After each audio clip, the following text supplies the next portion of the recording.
I just didn't see anything of dominance or noteworthy from Johnnie Blockburger. He kind of lollygagged to the break, let his teammate get the break, got pinched in lane one, didn't make any aggressive moves, and he was boxed in. And I really seen him give up in the race. I want Johnnie Blockburger to succeed because I'm actually a big fan of Johnnie Blockburger. I think he got a lot of talent.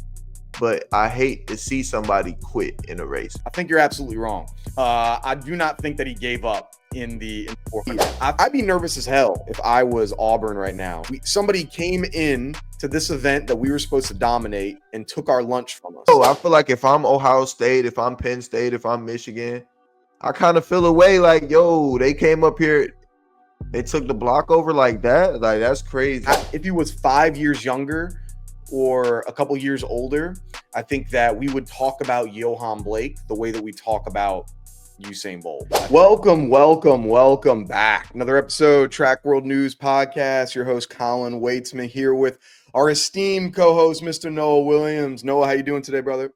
Blessed and highly favored, dog. Feeling good, man. We had conference this weekend, a lot of good track and field. Ready to get into it. How you doing, my boy?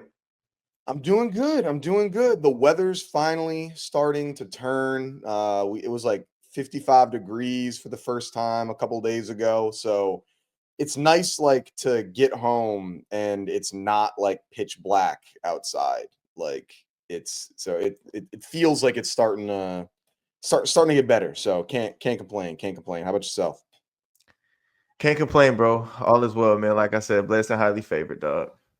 There you go. It's exciting time. So we had our conference championship that it went down for track and field. We obviously also have a couple other things we'll be talking about. Usain Bolt making his appearance in the Ready Set Go podcast. We got some questions, some takes, some things to go over from what he mentioned. Whole lot of stuff as we get ready for NCAAs. It's not next weekend, it's the weekend after. Is that correct? I always thought it was the weekend after conference. I didn't think there was a break in between. Oh, I thought there might have been a break in between. Maybe. Okay. Then yeah, next weekend in Virginia. First time they're going to be heading on over there, East Coast. So a lot of exciting things to go for in track. Might as well start with in the SECs.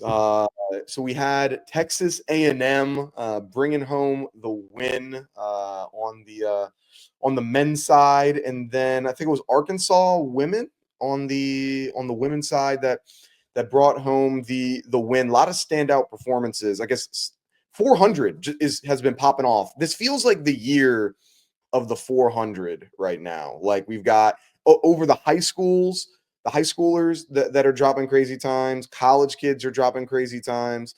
And I feel like, once we get outdoors, we'll probably start seeing the pros. Is this something where, you're in it as a 400 guy? Like, does this get you excited where you see like, hey, on all levels, like our event is popping off? Like, I feel like every year there is an event that pops off, like whether it's, men, women, whatever it is. Does it get you excited as a guy in this race? Yeah, absolutely. It gets you excited as somebody as a spectator, but it also gets you excited as an athlete because you want to be a part of that mix too.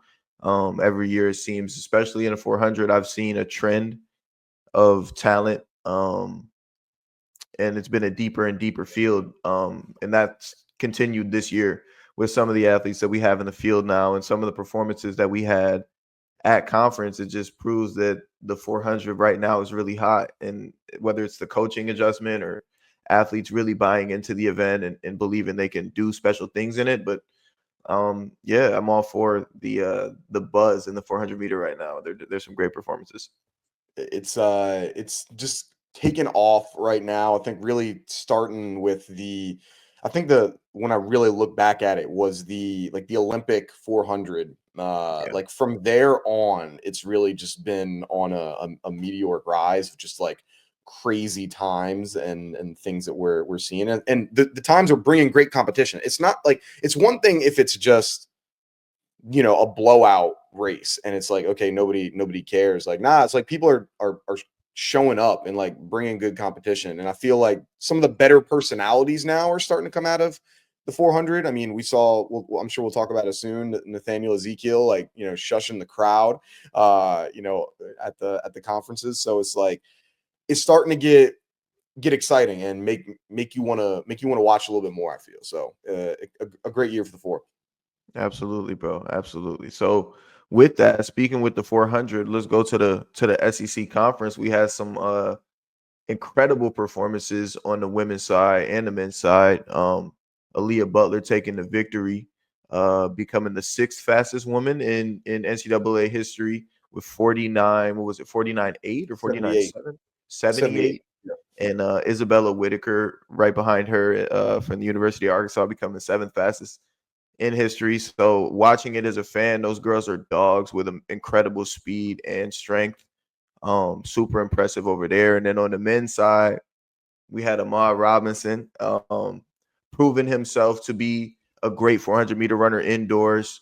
45.07, an incredible time on his home track to defend and get an SEC title. Hopefully he can translate that to the NCAA title. But those were some incredible races over the weekend, man, in the SEC. What'd you think about them?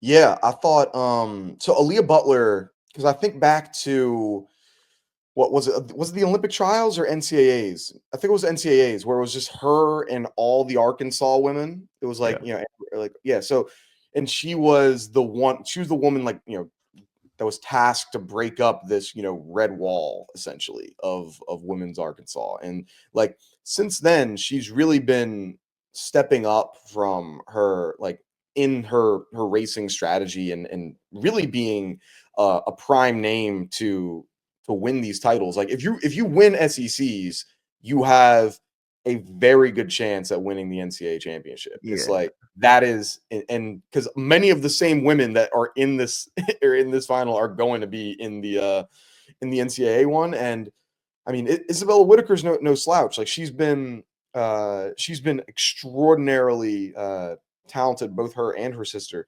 for a long time. Even though I think they're juniors now, maybe something like that. So yeah, I thought great win for her of and a gritty one as well. So yeah, I thought that was very, very impressive. What about you? Yeah, I thought it was impressive, bro. But just watching Aaliyah, she really had a lot more foot speed than I thought she did. She obviously closed the race really well, but that first like 160, her first like 160, watching that was the thing that stood out the most. And obviously on the men's side, Will Fuller, the Georgia kid, that's his name, right? Yeah.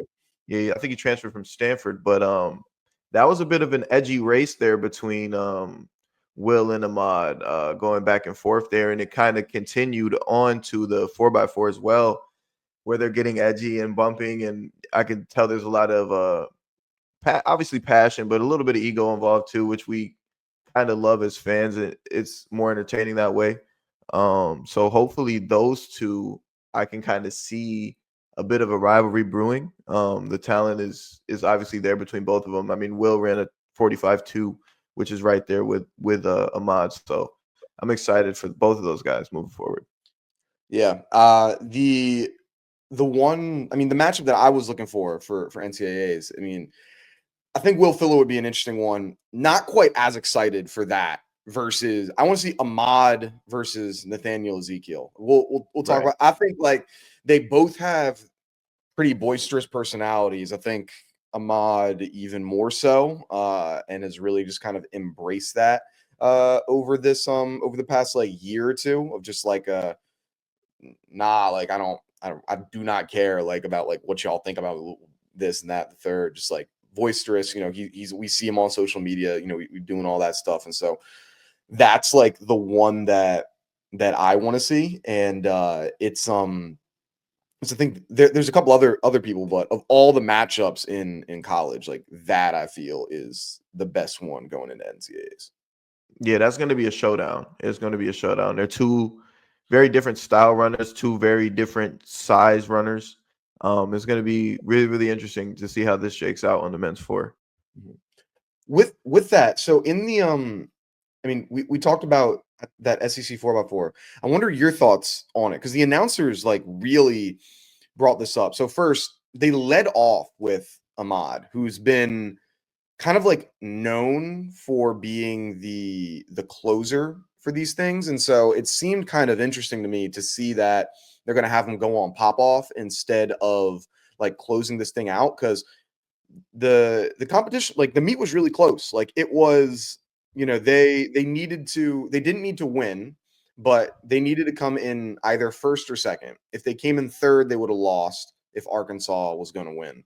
Now they had four people in the 4x4 in the 400-meter final, so obviously like they got some talent. One thing the announcers were talking about, I think it was on the third leg, Brandon Battle, he like was on the rail but then went outside just a little bit, and Texas A&M like slid right through it. And then since that happened, like the race was over, game Yeah. over. Y'all talk about that in practice of just like not giving up that rail or the inside thing, or was it as big of a deal? Do you think it was as big of a deal as the announcers were like making it out to be? Like they were like, this is like cardinal sin. How do you even let this happen? I wouldn't necessarily say cardinal sin, but is as a lead runner in an indoor 4x400, you should be running, let's say 2/3 to the right of lane one. So you kind of want to be maybe in the middle to slightly to the outside, just enough so you can't get past on the inside. But if somebody were to pass you on the outside, they would have to really go out the lane two. So you're supposed to be somewhere in the middle to the 2/3 way outside of the lane. But to refer back to the mod popping off the relay, it kind of makes sense on an indoor standpoint, especially when you have a team loaded as A&M's team was. So they have four finalists for the men's 400 for the open 400.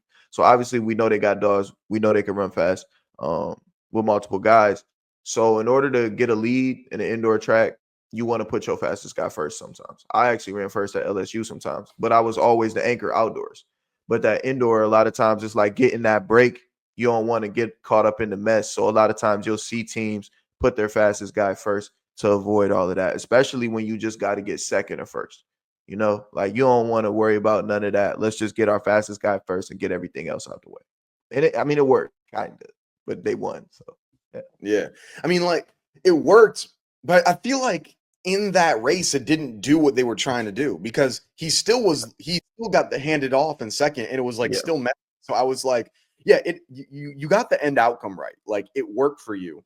But like I don't think that method is going to work in the NCAA championship, where Right.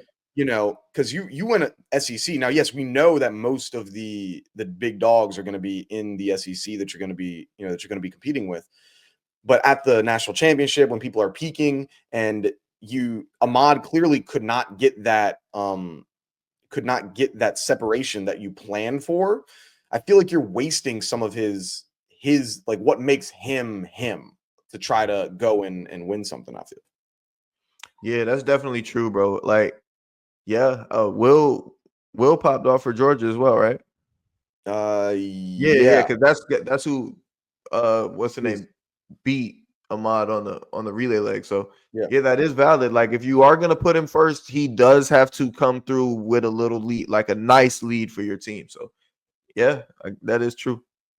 Yeah, because like if you're going, it's like, hey, we're gonna have a guy that we know can close out on people. The relay god, as Noah has called him, and then it's like then put him where where he's gonna do some damage. So uh, yeah, I thought it was an interesting strategy. It worked out for them in at the end of the day, but it'll be interesting to see how it's going to translate into the NCAA championship. And I'm curious how like what it's going to look like for with the NCAA championship from a team title now.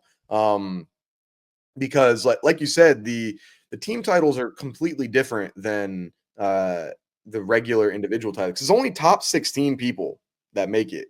Like the guy that was I had to go back and check because I wasn't sure. But so the guy, I'm gonna butcher his name. I think it's Tamals. What is it? Tamals out of Tennessee. Tamal something. He can't remember how he's pronounce his name. Tamars McCallum, who was the NCAA leader in the 100 last year. He ran a 9.94 last year in the 100. He did not qualify for indoor NCAAs in the 60 or the 200 because like it's that freaking difficult to get into this competition. And so like it's a completely different strategies. It looks like to win a, you know, obviously an SEC title versus a team title at the end of the day. Yeah, absolutely, bro. I mean, it's a numbers game at the end of the day. When it comes to conference, you can load as many people as you can. That's been the method for a lot of teams for a lot of years.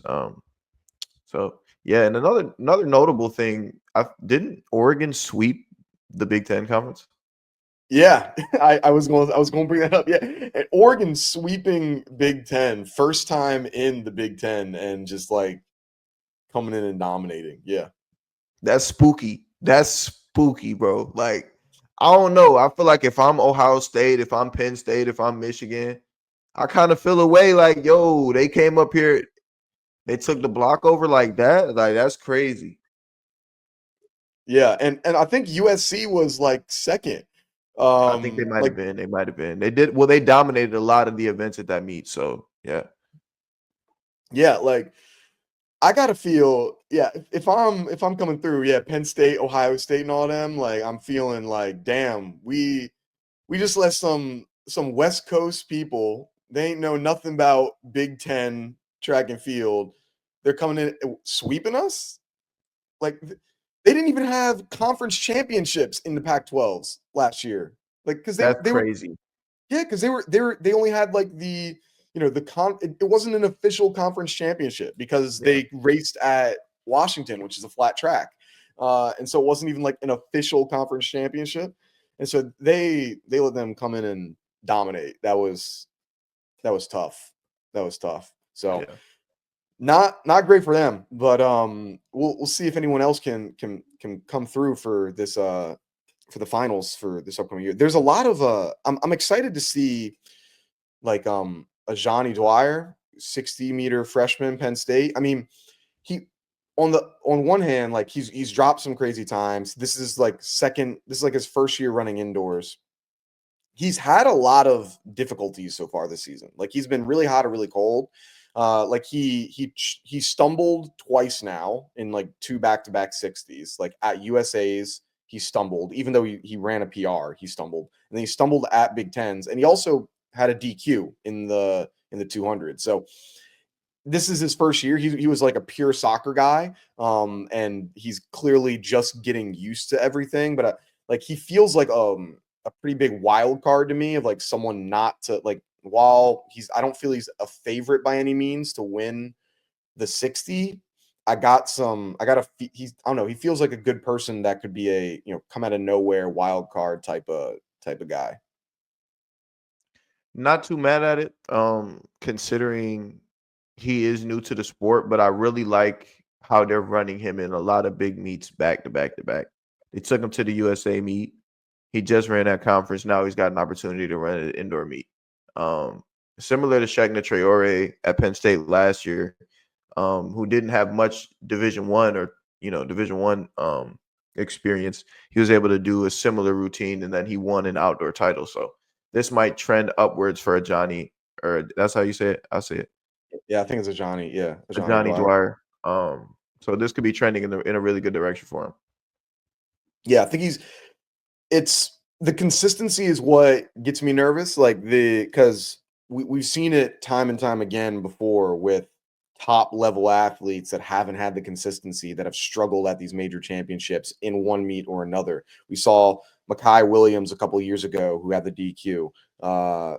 We saw Favor Ashe who, struggled a few years ago and had a DQ. We've seen, him this year who has had a couple times where he struggled and had a DQ. You only get one shot at that indoor meet, and there's so slim margins for error because that race is 6.5 seconds long. Like you don't have time when you're going up against the big dogs to stumble, regain your step, and still win. This ain't like, a mile where you can fall down and then you can still get back up and go. Like you got one shot at this, bro. Like it's I know you can't be thinking about it because like the second you start thinking about it, like that's when you're not running free. But it's something that I'd be thinking about. Like, it'd be hard to not do so when you're going into like the biggest meet of the year. Absolutely. It's just, it plays a factor in that confidence level where your confidence is at.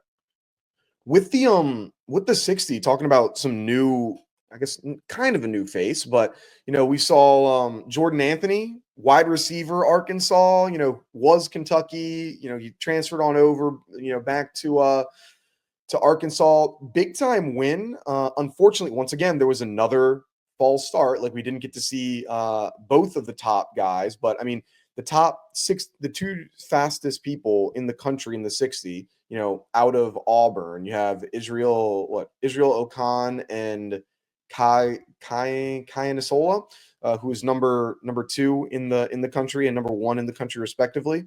And then, like we said, there's Tamaris McCollum, who was the NCAA leader last year in the 100, and he comes out and drops a big PB 654, winning that SEC championship. As someone who many would have just been calling a no name going into this race, clearly the underdog, and just wins that thing. I'd be nervous as hell if I was Auburn right now, seeing that somebody came in to this event that we were supposed to dominate and took our lunch from us. I would be pissed personally. Wouldn't let that slide. Jordan Anthony, big time win for him. I'd be having my confidence through the roof right now with how he's racing currently. Yeah, shout out to Jordan Anthony, man. He went and took it. Shout out to him. Yeah, I've known him for years now. He was actually my recruit at LSU. He came on a visit there where I was there, so he was my recruit. So I've known him for a long time, and I've known he's had a lot of talent. When he was at Kentucky, he had a lot of talent. Now that he's at Arkansas, he got his first title. I think he's a junior now, or maybe a sophomore. But yeah, man, incredible win for him. And also, Jaden Reed had a couple great performances. I got to mention my guy in the 60 and the 200 as well. Yeah, now he was looking clean. It's a really good win for him, and this got me thinking. Let me know if this is a bad take or not. This is I was thinking about this a little while ago. So I know I share with everybody about how I think we should change the NCAA qualifications in outdoors. In outdoors, I think it should be like winning a conference championship doesn't really mean anything right now in our sport, like in track, like for the national stage. Like if you win your NCAA championship in basketball, March Madness is starting in the next week. You win your conference championship, you go to the NCAA championship. Like you are in March Madness. You have a chance to win a title if you're a conference champion. That's not the case with where we're at right now. So I think in outdoors, if you win your conference title, you should get an automatic qualification to NCAAs. Not the final, but the regional championship. You automatically, because then you got a shot. You have a shot, and that conference championship means something. While I don't think, and we really can't make it like that for indoors, because indoors is top 16, and you can't have just conference champions, to make up your top 16. What I think they should do is if you're a Power 4 conference champion, you get an automatic bid into the NCAA championship. So Big 12, Big 10, SEC, ACC right now. If you're a conference champion, you get an automatic bid, and then it's the next 12 fastest times. And so for the most part, if you're a conference champion, you probably already have that top 16 time, but there are going to be a few times where you may not. And I think it makes it so that conference title means a little bit more, because right now it's just like great, you're an ACC champion, great, you're a Big 12 champion, great, you're your SEC champion. But like now it's like, oh, I'm guaranteed to go there. I feel like it makes that celebration, it makes that race actually mean a little bit more than what it currently does. I don't know. I'm not sure, bro. I don't think that's a hot take, really. Like, I can't tell you the last time like an SEC champion wouldn't have been a qualifier though. Like, I don't think that really changes anything, to be honest. What about for like ACC or like the Big 12? Like I think there's got to be like I should have actually pulled some of these freaking numbers that would have made my argument a little bit more compelling. But Yeah, like I feel there's got to be a time where if you're a conference champion in the weight throw in like the Big 12, you might not have a top 16 throw in the country. right. In the comments will let me know if this is even remotely close to being possible, but I think there's got to be a chance at least one time in history where somebody was a conference champion in one of those big times and didn't go to the NCAA championship indoors. Outdoors, obviously, it doesn't happen. Like there's so many people, but I don't know. I feel like Yeah. at least one time it might have happened. I think if there were to be a way to extend qualification or change the NCAA qualification for indoor season, you would have to extend it by like 1 or 2 weeks and just add a prelim meet like you have outdoors. Have 32, the top 32 times instead of the top 16. Because a lot of times the top 16, like 12 to 16 is always fringe and it's always a little fluky. Like there's going to be one random dude from like, I don't know, insert random college, Boise State per se. Even though Boise State has a damn good 400-meter runner, there's always going to be a guy from a random school that ran a really good time in January that obviously isn't as good as maybe the 18, 19, 20s position. But if you have a preliminary maybe with 32, and extend the indoor season by a week, that could deem beneficial, doing it that way. But I don't know if there's much more security. But and also like I think these guys, maybe not for fans and for outside people, but I know the athletes themselves really do hold a conference title to a very high standard. Like it's very highly touted. I can remember even stepping on campus at Akron as a freshman, and we're walking and meeting some of the team, and it's like, oh, he won conference last year, he won MAC last year, and it's a big deal. So it's a lot of things that you are seeking as a college athlete, and also on the back end, that a lot of times a conference championship, making a big performance at a conference championship, will determine your scholarships and how much money you're gonna get and your financial situation too. So I think these guys and ladies are taking conference as a big deal. But to agree with your point, the indoor championship qualification does need adjustments. Yeah. And like I know that, the athletes definitely take it, take winning conferences seriously. Like as someone like for myself, like I was being in those in the runnings, to win those conference titles, like yeah, like still to this day, like I'd be talking about like, some of the medals and things like that, might be able to win there. So I know the athletes will, it's important to them. What I'm saying, I think it can be nice to have that an extra level of importance for like the fan perspective of okay, this person won their conference title. It means like, yeah, you're going to the championship. I think it has more impact if it's outdoors, like where you're guaranteed, like because they're like if it's just the power four, like we're saying, like it's not going to affect that much. But I think if we change it to if we add that where the conference champion gets an automatic NCAA bid, I think that could potentially outdoors. I think that could potentially change the landscape of track a little bit, where more of these smaller schools and smaller conferences are going to start getting better athletes because it's like, oh, I could go to Arkansas where I'm not going to be an NCAA. I may make an NCAA championship, or I could guarantee myself by going to the SEC, the NEC, my former conference, and like I'm gonna win the 400 every year, so I know I'm going to be at that NCAA championship. Like I guess it could change it up a little bit. Yeah, I like that. You said for outdoor setting? Yeah, for outdoor. Yeah, Yeah, like I indoor, like like that.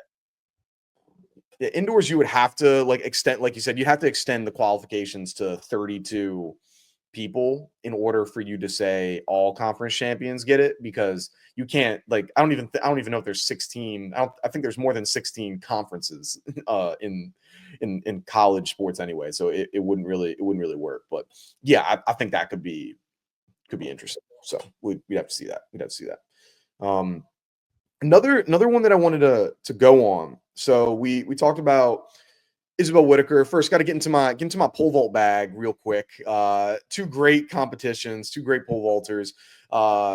Mondo Duplantis, former LSU Tiger, shout out, with another world record, 6.27 meters, which is his 11th world record. Right after dropping a song, did you listen to his song "Bop"? Nah, did you? No, I did not. I'm not listening to Bop by Mondo Duplantis. I'm sure his fans love it. But I did not. So shout out Mondo, world record, great for him. It's just like an everyday occurrence right now. It's like when people like Death Taxes and Grant Holloway going to win the 60-meter hurdles, it's like Death Taxes and Mondo Duplantis going to break the world record. That's just like the level that he's at right now, just raking in money. Like that's over $1 million, because if he's making like $100,000 every time he breaks these world records, he's made over $1 million just in world record breaking alone, and it's not even fun at this point. He's just dominating. It's insane. Like, dude is where do you think where would you have him ranking as like top athletes in track and field? So I know he only does one event, and it's a very specialized event. How do you think of, like, if you were to put all of the, obviously you're the number one athlete in track and field, as you've mentioned. So where does Mondo rank, do you think, in all, if you put all the pro athletes in, I don't know, like an NFL combine style competition, where he Where coming would out? Mondo rank? Yeah. Probably in like the top 10. Okay. Why I you say think that? he's the best, like he's the greatest athlete in the sport, in my opinion. I think that Mondo is the greatest athlete in the sport. But if we're talking like just athleticism, line it up like a NFL combine, I don't think I think he's an incredible athlete, but I don't think he'll be in the top 10 to like 15. Okay. I know. I feel like that's a fair assessment. Like, Yeah.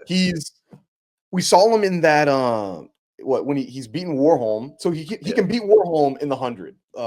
So that's pretty good. He's dusting probably everyone from 400 hurdles and up. I bet you he beats Rye in 100. I got no, never mind. I gotta take it back. No. I took that back. No. I said it. I immediately I forgot he ran like a 9. I forgot he ran like a No. Yeah, nah. I'm tripping. I totally forgot that he actually that he ran like 9 seconds in the 100. But he can beat a lot of he can probably beat a lot of the 400 meter hurdle people. It's interesting how Warholm's the world record holder, but he can not even put a light to the 100. Interesting. So I'd say that's fair.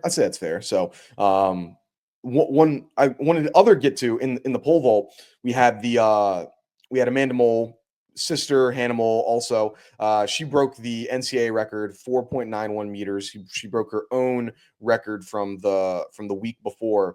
And I was kind of going over in my head like some of like who are some of the best siblings that we have like in track and field right now, because there's surprisingly like a lot of like really elite siblings that we've got right now. The Whittaker sisters are obviously fantastic athletes. The Moll sisters are up there. The Lyles brothers that we have, the Charlton sisters are amazing. The Tormson brothers are pretty filthy as well.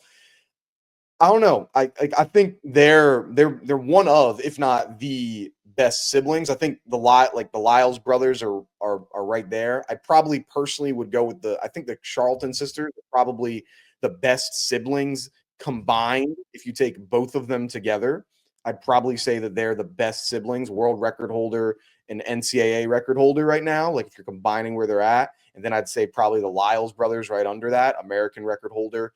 And Lyles he doesn't have any records, but he's still, he's fantastic in his own right. I'd probably put them too. But I don't know if I'm missing any other siblings, or who do you think might be the best siblings in track? Yeah, I mean, you didn't really miss any. I think it's probably the Lyles right now. Or the So Charltons. So who do you have over? Who do you have as the best one? Either Lyles or the Charlton sisters. I'll take the Lyles brothers. All right, why? You got Josephus, who's ran 19 seconds over 200, and then Noah obviously is, um, you know, the world's fastest man, an Olympic champion, 100 meter. So I just think that's a little bit more elite. Over world record and NCAA record? I mean, indoor. Did she still hold the indoor world record? Yeah, I'm pretty sure. I'm pretty sure she still holds it. I don't know. And like the NCAA record, like I don't know. I'll take the Lyles brothers. I don't know. I'll take the Lyles brothers. Impact. Come on, we going off impact too. Lyles brothers. Oh, total accolades. Lyles brothers. Longevity. Lyles brothers. but it's top heavy. Like it's one that's doing majority of everything you're talking about. Like for them, both of them are putting up times, and they're both putting up like doing it in the 60, doing it in the long jump, doing it in the 60-meter hurdles. They're both putting up elite numbers. The Lyles brothers right now, we're seeing it's top heavy with Noah that's going through and doing it. So Right. I can't say that as a combined pair, they're better than them. Yes, now Noah is obviously better than both of them combined. Like obviously, Right. like, but like if I'm saying like who the best pair of siblings that we've got right now, I don't know. It's hard for me to go over with that. I was I up until about last year, so I probably would have had the Ingebrigtsen brothers. I know the Jakobs brother ain't running any really anymore, but I don't know. It feels top heavy to me. I don't know if I can swing it and say the Lyles brothers are up. I'm rolling with the Lyles, bro. I'm All right. rolling with the Lyles brothers, bro. Not bad, not bad. It's all right. It's all right. It's cool. Then I think that's most of the track. Oh wait, we didn't talk about the Nathaniel Ezekiel one. Didn't finish that part out. Nathaniel Ezekiel, NCAA lead in the 400, 44.74. Like we said, NCAA lead. And then in the 4x4, you see this? The 4x4 he walked them boys down and then hit them with the snooze button, shushing the crowd right after. The level, I love the disrespect. I love the showmanship that he's coming through with. Right. I mean, I feel like that's starting to put his name as one of the top guys for the on that Bowerman watch list right now. Like him, I bet Johnny Brinkins is probably up there, JC Stevens is up there, Ahmad Robinson is up there, but 44.74 indoors. I mean, that's rolling, bro. That's rolling. Yeah, put him in the top 6 all time. Incredible run, and he doubled back and ran an incredible leg on the relay. So yeah, shout out to Nathaniel Ezekiel. I think he's a senior now over there at Baylor. So that's a huge performance, man. Baylor, they got the history of them 400-meter runners, man. What it's him, Michael Johnson, oh shoot, what's the other Jeremy Warner went there, right? Warner, yeah, Jeremy Warner went there. Like they got some good runners out there. So They do. Hey, shout out to Coach Ford as well, man. He's a Rochester legend from the city, man. He went to East High, so shout out to him keeping a lineage of 400-meter runners going on. Coming out the Rochester to 400-meter pipeline is strong, huh? And we got another one. We got another one at Penn State. Oh boy, I think what's his first name? The 400-meter runner, Palermo, I think his last name is. Okay, But he yeah. got DQ'd. He got DQ'd in the Big Ten. Oh, is that the one that he went into like the lane 1 too early or something like that? Is it that guy? No, I don't even think that's why he got DQ'd. I think they said he got DQ'd for leaning at the line, but he really won Big Tens. The Penn State kid, I think he go to Penn. I'm not crazy. I'm not tripping, but he ran 45.91, and I believe he got the DQ because he leaned and like they said he dove at the line. But I don't know if that's why the DQ. That's why he got DQ. It could have been something else. But he's a rock kid too, so Yeah. yeah. I hate that like DQing if somebody's like diving, like literally diving at the line. I don't know, if you can get across the line, your chest goes there first, like just let it happen, man. Like if somebody wants to put their body on the line for that, like go ahead. It might work for them, it might not. I don't like the DQing someone for doing that. Let them. I mean, if Allison Felix can, or no, Allison Felix lost the 400-meter Olympic championship. Who against what Bahamas? Sean Shawnee Miller Yeah, Rebo. Weibo. She dove across the line and beat her. So if that can happen, let the kids dive across the line, man. So And hey, a little bit more on that Big Ten. Did you see the Big Ten final in the the 400? 400. Yeah. Yeah, I think that was the one. I think they cut across. What was it that you were? Was there something you saw in particular? Yeah, so that's obviously Johnnie Blockburger, William Jones, and then the Penn State kid, Palermo. I need to hold on. I need to get his name right because he really the winner for real, but he got DQ'd. But I just didn't see anything of dominance or noteworthy from Johnnie Blockburger. This is last indoor season. I was expecting for him to go in there and take over the race, but he kind of lollygagged to the break, let his teammate get the break, got pinched in lane one, didn't make any aggressive moves, and he was boxed in. And I really seen him give up in the race. Like I want Johnnie Blockburger to succeed because I'm actually a big fan of Johnnie Blockburger. I think he got a lot of talent, but I hate to see somebody quit in a race, and that's what I really saw from him. Like if you go back and watch that Big Ten final, like it was a little bit physical, yes. Like it was a little bit tough conditions, yes, in a sense. But I seen him quit, and I don't like seeing that, especially at a conference championship and your very last conference championship. Yeah, and I went back. It's Jake Palermo. Jake That's his name. Palermo, yes, my fault. That's his name. Yeah. When like I don't know. I don't know if I saw quit in the race. I think he might just got outmatched in that field at the time. Like so you were seeing it right at the break of the 200 where Nah, you're he like, didn't quit at the break. He let his teammate get the break, but he quit probably with about 75 meters to go before like getting ready to come off of that final turn in the end of the race. I just seen he backed off. He knew he wasn't gonna win or get second. So he figured, I'm good. mm. Yeah, I mean, I'll be interested if he's got the NCAA title. If he wins this NCAA title, that gonna change like thoughts on how the season's ending for you. Yeah, absolutely. I mean, there's still time to rewrite the narrative, but you didn't win Big Tens in your last opportunity to do so. You let your teammate beat you. Was it you think he let or just got too tired at the end? He let his teammate beat him. Like he gave up pole position, first of all. Second of all, he didn't really fight on the backstretch with about 175 meters to go. And third of all, when he knew the race was out of reach at 75 meters, it looked like he just threw in a towel and just came in. I need to watch this video again. Bro, go back and watch the video. I'm telling you, like, chat, watch the video. I'm telling y'all. Like, and like I said, I'm not trying to just dog Johnnie Blockburger because I really like him, but this is just me kind of being like, bro, we all know you're talented, man. Hold yourself to that higher standard, that higher regard, and go be a dog. All right, so this is what I'm gonna go back and watch it right now. I'm going to cut out the next couple seconds of this show. So I'm going to watch it and I'll let you guys know my reaction right after. I've watched it. I've rewatched the video, taken a look. I think you're absolutely wrong. I do not think that he gave up in the 400. I think he got hit and then his momentum died.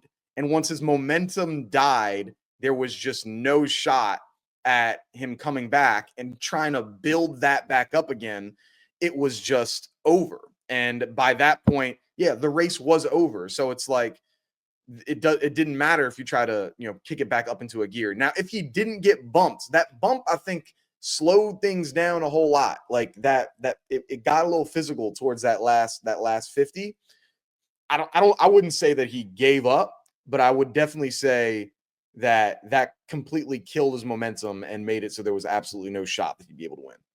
Colin, you know track and field. You ran track and field at a high level, and you've been covering track and field at multiple different levels for multiple years. How do somebody bump you in a 400 meter indoors? How does that happen? How do you get bumped? I don't know, maybe when everyone's running in one lane and it's a small track and you get bumped. I don't know. Like you run the 400. So how do you get bumped in a Right. 400? No. Circumstantially, with 160 meters to go in an indoor 400 meter for a conference championship, you're supposed to be pedal to the metal, you going balls to the wall to try to win a conference title, especially knowing it's your last one. That's kind of the context around the situation before I get bumped. I got bumped because he was running faster than me at 160. It was 160 to go. He was running faster than me, and he bumped me and went faster. If I'm running faster than him at 160, he don't bump me because he don't have the opportunity to come up from behind me to bump me. I can't hold Johnnie Blockburger to the standard that I would hold a freshman or a sophomore to. If that happens to a freshman or a sophomore and you get bumped and you get pushed out the race, okay, that's cool, that's fine. You're a fourth year or maybe a fifth year senior at this point. You can't let somebody, a true freshman, that boy from Penn State is a true freshman and he ran like a true freshman. So I got to hold you accountable as a fifth year senior. Bro, this is a championship meet. It's 160. I was blessed to have a coach, Benny Brazil. That's where he stood at, was at 160. That's where, before the race, y'all, where I'm at, that's where y'all need to be full speed at right there. Everything you got right there, that's fine. It's a conference championship. That's where you win it at. Johnny, you know that. You know what I mean? So for you to let that happen, I'm sure it's going to be extra fuel for him because I know he knows better. And his coach, Quincy, knows better. So that's what I saw, bro. That's what I see. Like I see it like, I mean, we saw this at USA's though, right? Like even with pros, when Chris Bailey and all them, it's going through. Like people have been caught up in that thing. I'm sure, like, has that ever happened to you? Have you ever been bumped in an indoor 400? I done bumped people. That's crazy. I done bumped people, yeah, for sure. But Yeah. actually, you know what? Yes, I did get bumped before, but Justin Robinson bumped me because I allowed him to be coming in faster than me at the 160 mark, and he bumped me at the 160 and knocked me out the race. He won, I got second. And that's a mistake. You can't let stuff like that happen. You know what I mean? Stuff like, if that happens, you're not going to win. So. Was that when you were at LSU? Nah, this was at USA Championships in 23. Okay. Indoors, yeah, he won. He got a title. I don't think, because you know how, like you said, the Pac-12 don't got a conference, so they went there instead. Okay. Yeah. All right, man. Well, I guess we'll see how it comes through with his last NCAA, and this is something that they went through on the tape and talked about, and goes through and says like, "Hey, this is when this happens again, or if you're in a situation like this in indoors or at the NCAA championship, how to react, what to do." So, nah, bro. He put the brakes on it, everything. Nah, bro, nah. There was just no fight there. That's what I see. I didn't see any fight. I disagree, but we'll see. We'll see how it goes down at the NCAA championship, I guess. Like I see it from a different way, but we'll disagree. We'll agree to disagree. Close things out. So we saw Ready, Set, Go, Justin Gatlin. They had on Usain Bolt. I'd say one of the most anticipated like track and field podcasts that we've had. Usain Bolt doesn't do a lot of media, and to have two of the greatest athletes and two of the biggest names in the sport of track and field to be on the same episode and talking about their history and all that for an hour and 45 minutes. I'm still only partially through. I've been like listening, while I'm like on my way to work and doing all that type of stuff. So I'm not completely done the episode. But how did you there's a lot of really big things I think that they talked about, with athletes today and all-time races and things like that. What was kind of the biggest thing that you gathered from that episode that, Usain Bolt and Justin Gatlin had? Well, first, as a kid that grew up watching and idolizing Bolt, like it was just dope to see him do an interview because, like you said, he doesn't do many. But my biggest takeaway, it made me think Bolt was just cool as hell and respectful as hell, and just a person that's really hard to hate on. But obviously, the most jarring thing or the most talked about thing could be who he would want to race if he would line up all guys in the 100-meter. And I thought that was really, really dope and insightful, and what he had to say about each person and why they was there. It kind of gives you a little bit of context as to how mentally in tune he was with all of his competition as well. So that's kind of was my takeaway from it, though. Yeah, no, I thought it was good. I like that exact part that you're talking about, and to address who he has in his all-time list that he wants to have in a 100. It's himself, Bolt, obviously, Justin Gatlin, Tyson Gay, Asafa Powell, Johan Blake, Maurice Green, Ben Johnson, and Noah Lyles. Are there any names that kind of surprised you that he would pick, or any names that you're surprised missed the list? I can think of, for me, there's really only one name, only one person that I would swap out. But I'm curious what you think of this list. I think I would swap. I mean, it's not my list, but swap Carl for Ben Johnson. But I think he spoke on why he didn't put Carl in his list. But I would have thought Carl would be on Okay. I was gonna go with I would swap out Ben Johnson for Jesse Owens. I would love to there. see that in there. Just like one of the historical greats, obviously dramatically different scenarios with the technology and everything that they had. But I think if we're talking all time, you can't not have Jesse Owens in an all-time 100. I feel like that would be Yeah, that him in there. I feel it. Yeah, Legacy 100 for sure. Yeah, like now I saw a couple of they had a couple of those videos when it was like Andre DeGrasse like ran with like the same tech that Jesse Owens had like way back in the day, and it wasn't too different. Like the times were kind of similar. This was like back in like 2017 or whatever. They did a whole YouTube video, so I think it might be like if we give him the proper training and everything that they got now, it could be might have ourselves a race. But yeah, overall, I think that would be a good one. What do you think? What if let's say that was the Olympic final, all time Usain Bolt, Justin Gatlin, Tyson Gay, Asafa Powell, Johan Blake, Maurice Green, Ben Johnson, Noah Lyles. What are the top three? What are the medalists in that all time 100? Everybody healthy, everybody peaked. Mhm. I would probably say Bolt one.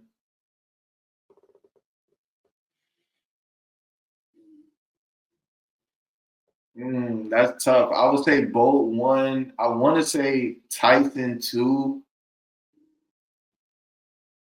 but I gotta go Gatlin two, Johan three. I'll go Bolt one, Gatlin two, Johan three. I love Tyson Gay though. I love Tyson Gay as a kid as well, but I'll put Gatlin then Johan. Okay. I'm going with Usain Bolt first. Obviously, he has not lost an Olympic medal, the legend in the sport. Number two, I'm gonna go with Tyson. Nah, I'm gonna go Johan Blake too. I think he's been in Usain Bolt's shadow like his entire career, and had he just grown up, if he was 5 years younger or a couple years older, I think that we would talk about Johan Blake the way that we talk about Usain Bolt. I think he just grew up in a bad era for that. And then three, I would go with Gatlin. I think he's an all-time competitor, and if we're taking like 2004 or that 2000 like 5 level like Gatlin, like he was moving on them dogs, and like he had that intimidation factor that we don't see anywhere else. I'd be interested to see how Noah Lyles would do in this level of competition, because like right now, like Usain Bolt talked about it in this episode. He's like, people don't want it the way that they want it nowadays. He's like, yeah, if I was sick, or if I wasn't feeling right, I'm still finding a way to get a good workout in no matter what. He's like, I went to Jamaican practices and they're like, yeah, they just don't want it the way that we do right now. Like, it's like he's calling runners soft in this generation. Like, you in this generation, obviously you're not in the 100, but do you think that's an accurate thing of like, hey, runners nowadays are not as, you know, not as gritty as they were in that 2010s and early 2000s? I can't really speak on the 2010s and early 2000s because I just wasn't there. But I can say it's a lot of people that's soft and it's a lot of people that's hard. Like it's a lot of people that's soft for sure. I don't think everybody's soft though. I don't want to say that's a reflection of the whole generation because there's some hard ass athletes too. On the back end that's willing and ready to show up and compete with whoever, whenever, every single weekend. So I don't want to cast that upon the whole generation of athletes, but yeah, it's definitely some soft ass athletes though, for sure. Moist is a word that I learned from my UK friends. It's a lot of moist ass athletes. Moist. Yeah, Yeah. like I would say, like, while yes, I'm sure I don't know who, like, you got, like, the athletes who y'all are outside of just the track that y'all put across. But I wouldn't, like, I'm sure there are probably just as much, maybe there's probably a similar amount of soft athletes that grew up in that time that just we don't talk about anymore. You're like, Mhm. oh, there's the Usain Bolts, the Johan Blakes, the Justin Gatlin. They're like, none of these athletes were soft. Be like, okay, what about all the athletes you forgot about? And it's like, that's going to be the same thing of the generation we're in right now, like Mhm. 15 years from now. Like, we're going to say whoever that next person is probably a kid that's like 10 years old right now. We're going to be like, yeah, that generation's even softer. We had the Fred Curleys, we had the Kenny Bednarks, we had the Noah Lyles, we had dogs in our generation. You're going to like, oh, we're just forgetting about all the people that are soft right now. So it's like, it just keeps going. That's just it's just like what happened. So I think that he's looking at this from, oh, people aren't, they ain't got it like us, but it's like, I think it's a similar type of deal as they probably experienced back then. Just, you're reliving your own glory days a little bit. Absolutely. Like he's speaking from the lens of the greatest ever. So like he's probably going to think more people are soft than maybe you and I even think are soft because he's done incredible things. Yeah. It's like when Kobe Bryant's like, oh, you got a terrible work ethic. If like, nah, just because Kobe Bryant tells you got a terrible work ethic, like, nah, you might be, a top 5% work ethic, but you ain't got it because he's one of one. So it's like, hey, maybe that's what it is. But like, I would be really interested because it's cool. It's interesting to see that Noah's the only current athlete that he picked.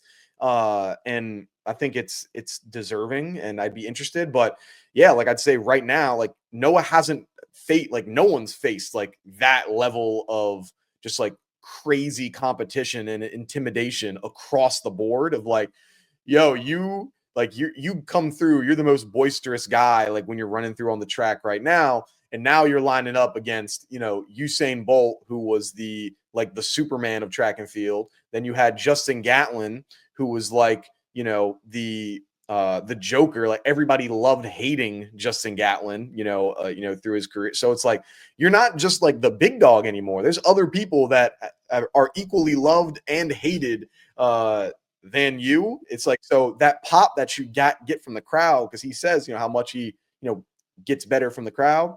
You might not get that same pop because you got all these other guys that are doing it. So I'd love to see that race. If obviously we never will, but that'd be a good one. Absolutely, bro. Cool. So a lot of good track and field. Did we miss anything else, or was that pretty much all the stuff? Yeah, that's basically we got it. You know, we covered the bases. There we go. Good stuff going through. I guess next week we'll talk about some of our NCAAs and what we got going on, some of the reactions from the championship. Thank you for watching. Like, comment, subscribe, tell a friend to tell a friend. Have a good one. Peace.